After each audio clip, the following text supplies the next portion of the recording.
fatal heart impacts, past painful scars. In fact, I blast tasteful bars and pass. I back up my actions, fact don't ask, grab reactions, jacked attack with every word, then act with class as they hear me snap. I got nothing to lose, cause I fought and felt the bruise. Now I'm not the one confused, call the shots and they produce. I ain't lost, I'm finally loose. Pick a new silver excuse, I need the views to boost me to a new abuse of being used. Everybody wants a piece now, y'all can rest in peace now. You're dead to me, so peace out. Remember, you're discreet now. Get ready for defeat now. Alrighty. Hello everybody. This is Kirusho here. And now, whenever we last left off, we had Izuku Midoriya, who has met with the Elder. Now, after meeting with the Elder did reveal to Midoriya things that fill in the gaps to his knowledge. And Midoriya, he was given supplies. And his mission: exterminate the High Table and build it from the ground up. Now, with that being said, we will open up with the High Table roughly about another year later. So Midoriya is closer to the age of 26 to 25 years old. Now, with that, something strange has been happening. Recently, the Midoriya family, or the Carter family, the people guarding them have lost contact. Comms issues they're only assuming. The country they are in is currently suffering from a blackout, and they do not know. Along with that, there actually is certain members of the High Table who have gone on vacations or trips back to their home countries, since it is time for them to observe candidates and their own progress.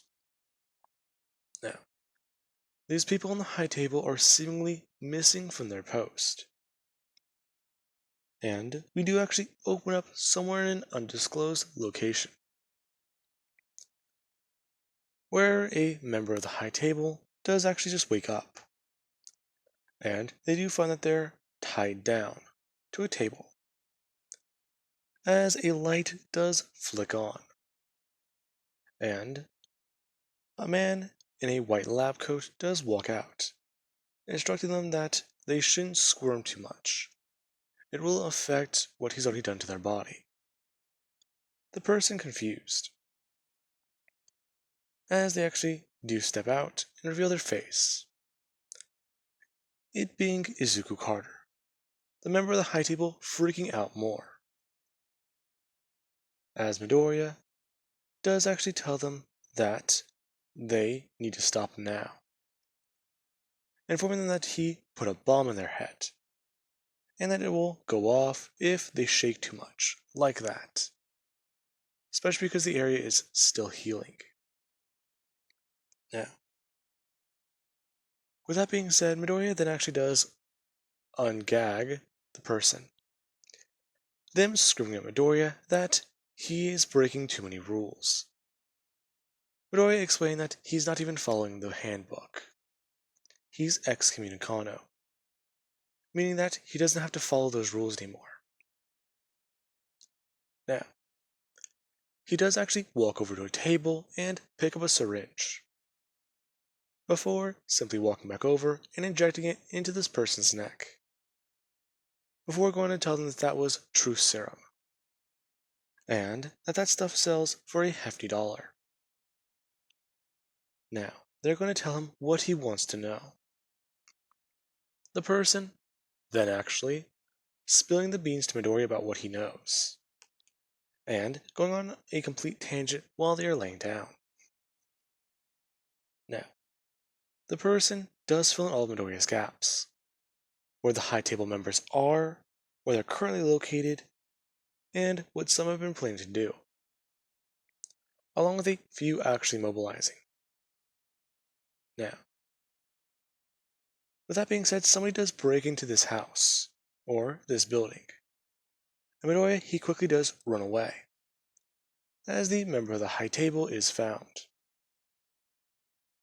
and they are taken away. Now, the member of the high table does try and explain to people what Mr. Carter did do to him, talking about how there is a bomb in his neck. And these people, they immediately become wary. And Carter does actually explain to them on a loudspeaker that if they don't do what he wants, that man's going to die. Now,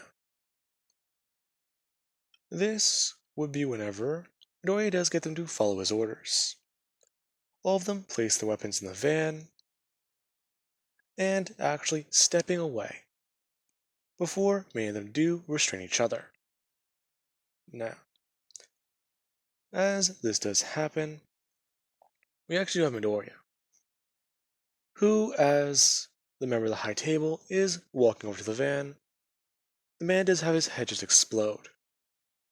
Before the man who's left standing there, he actually does go to draw his weapon and aim in the direction that bullet was fired. Before something does happen.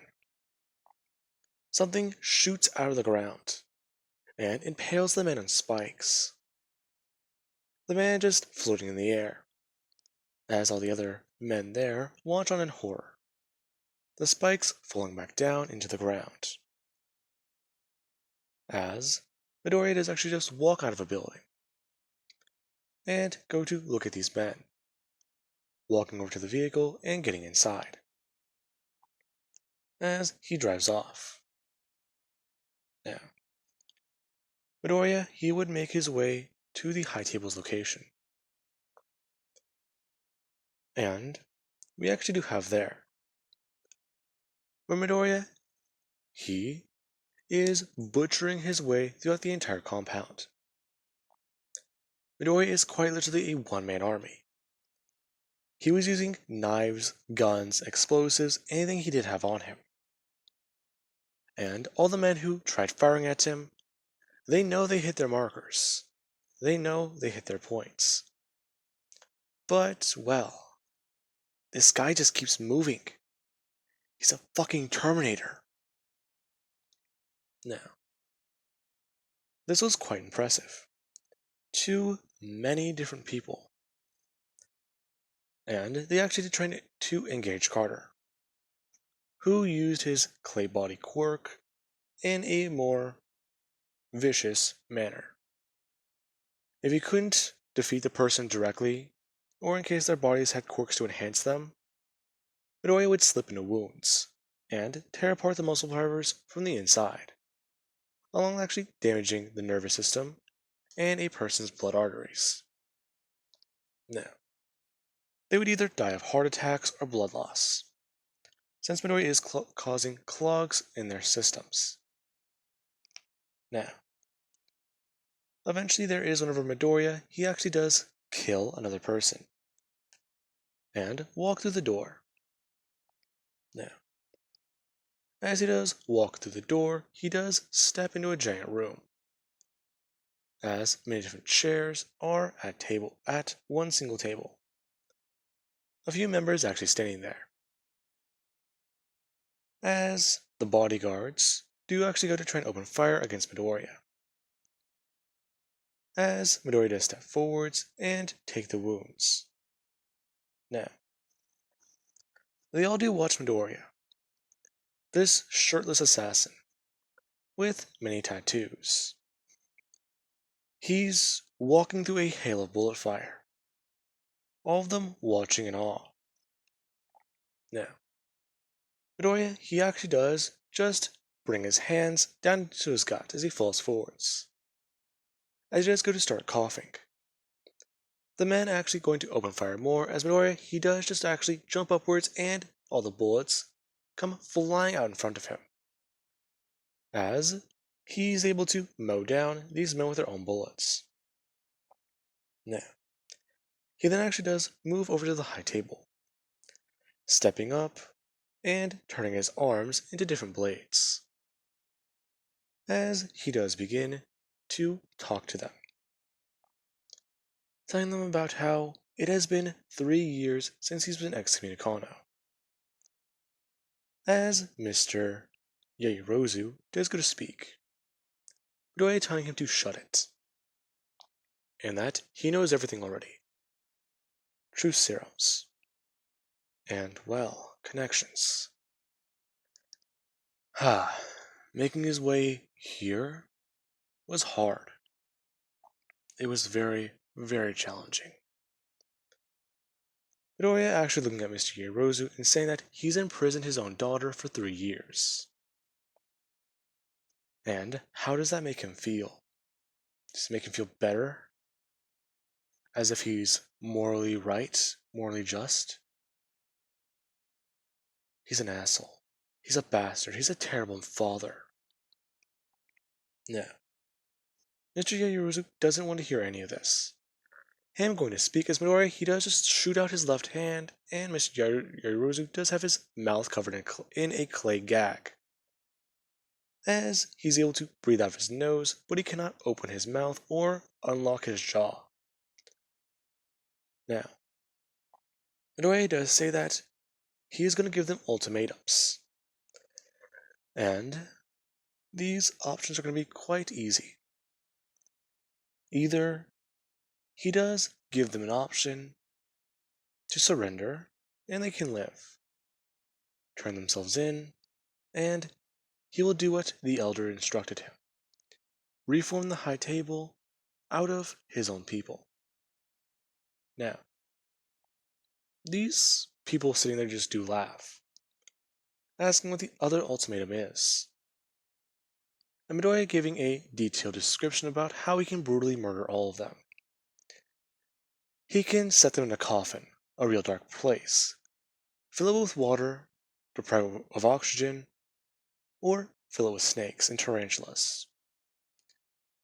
And he even does bring up a good topic. He can bind their hands and feet, starve them, and then, as he does give a more detailed explanation. Some of the members of the high table deeply disturbed by that, as picturing it alone is enough to make one person sitting at the table actually vomit, as they do call Midoriya a monster. Midoriya explaining that he's no monster. He's, quite simply, trained. He was trained by Baba Yaga. His deadly, ruthless precision, it is something that he will keep forever.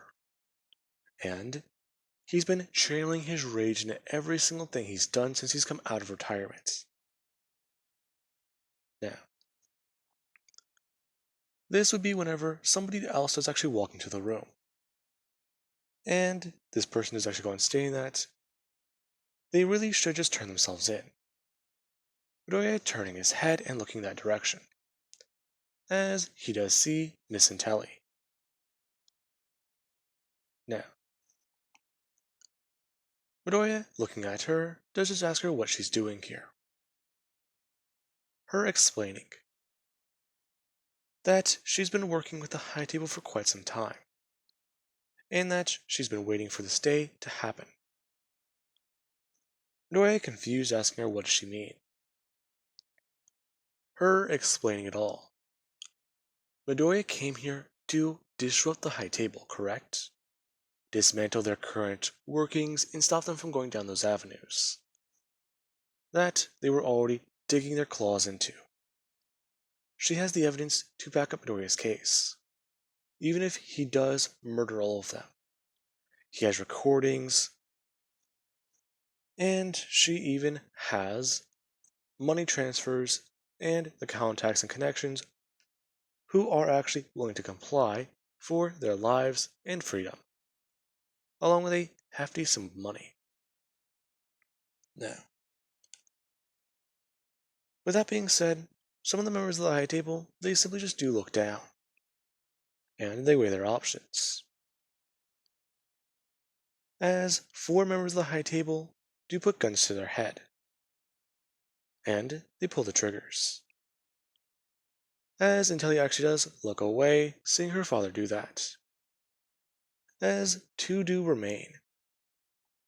An unnamed member and Mr. Yaoyorozu. Midoriya actually removing the gag from his face, and him trying to barter with Midoriya.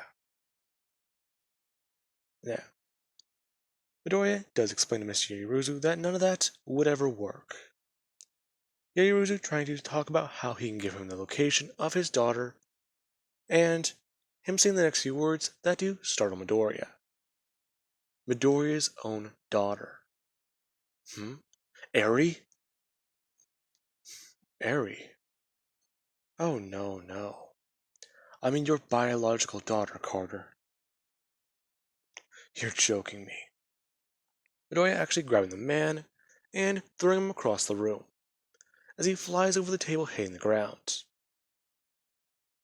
As Midoriya does actually walk over and kick the man as hard as he can. Mr. Yaoyorozu being sent airborne once more. And until he actually does watch that happen, as she does hear a crack whenever Mr. Yaoyorozu does hit another wall. Now, Midoriya goes on saying that he can't have a daughter, and that if he even does, how old is she? Now, Mr. Yaoyorozu does try and explain it to Midoriya. It's not his granddaughter. It's Midoriya's other wife. Now, Midoriya does somewhat freak out, and he is enraged, as he does actually punch Mr. Yaoyorozu across the face as hard as he can, knocking the man out as he does actually ask the last remaining member of the High Table their thoughts on the situation. Them nodding their head and stepping down, as they do just make one personal request: protection against whatever the repercussions could be.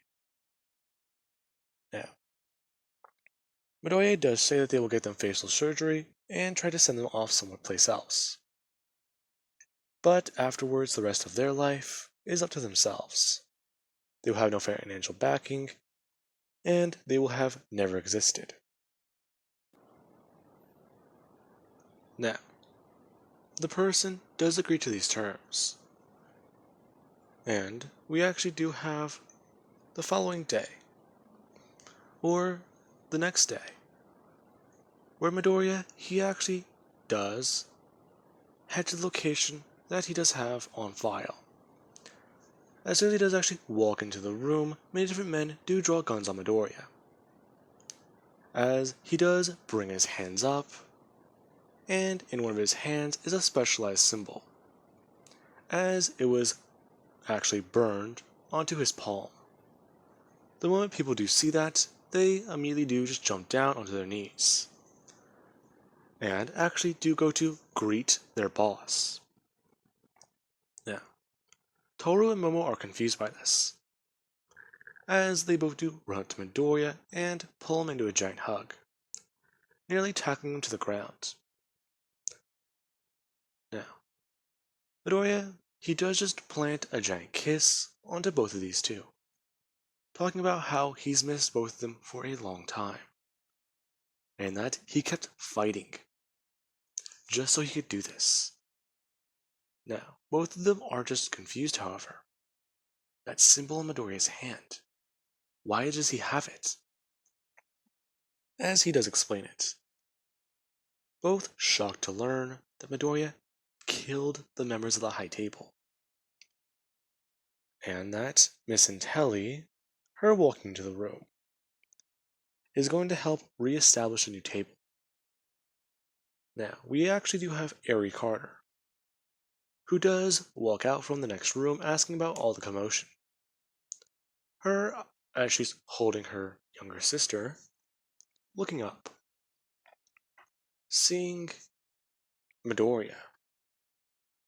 Now, this is quite a surprise, as Midoriya, he actually does slowly smile, walking over and hugging his daughter, as he's also greeted with Isla Carter, the young baby.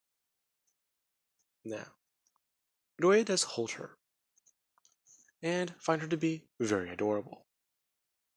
Toru actually talking about how after Midoriya, he was declared excommunicado, she found out that she was pregnant.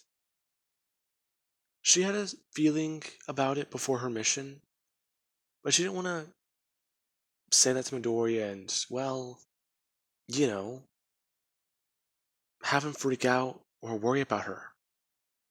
So she hid it.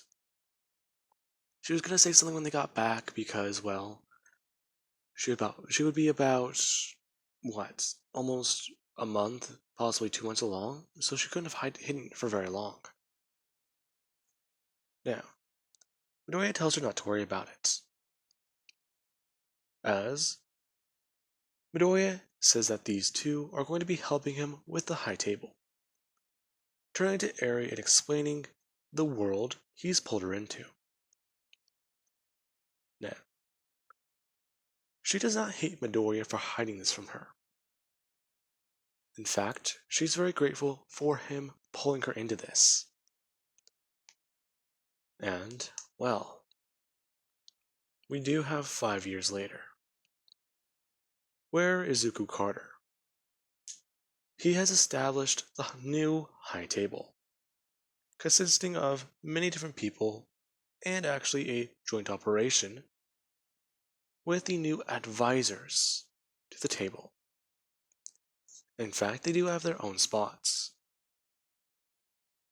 as we do have Izuku, Momo, Toru, and Telly, Ochako, Mina, Denki,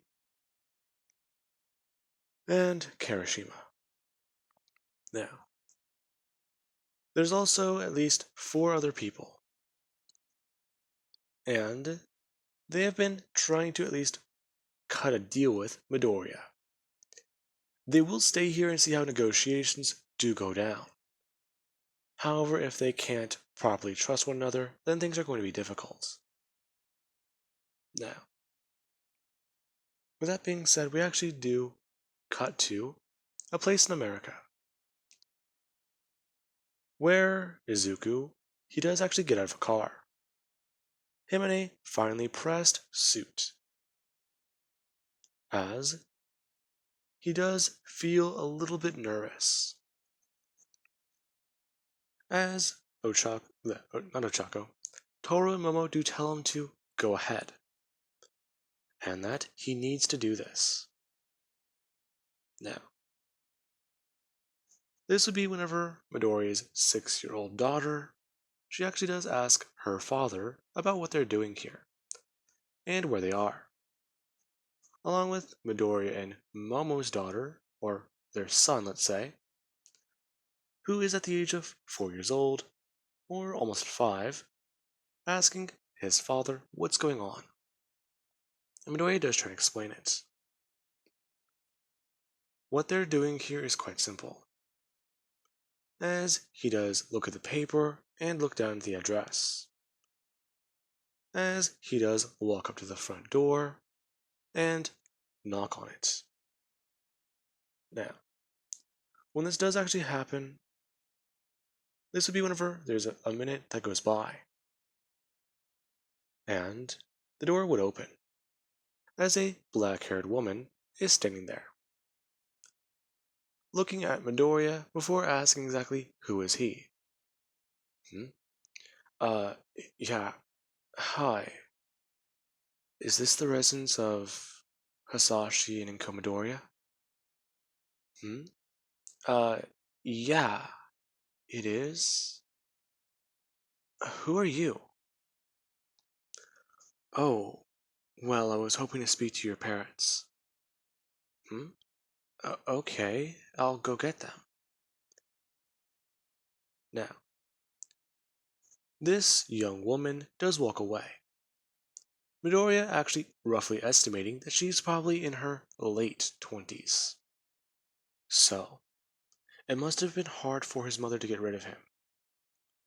But eventually she did move on. Now, we actually do have Inko, who does walk into the room and look up from what she is doing.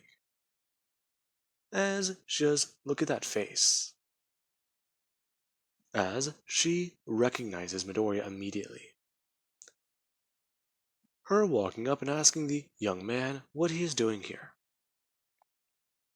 Hi, you're in Midoriya, correct? "Mm, I... I am, yes. Who might you be? Oh, well, I spent a lot of time looking for you. Hmm? I see. You wouldn't happen to be my little Izuku, would you? Midoriya, slowly nodding. Inko basically jumping into her arms and apologizing profusely to her son. She's so sorry. She didn't mean to do it. She didn't know what else to do.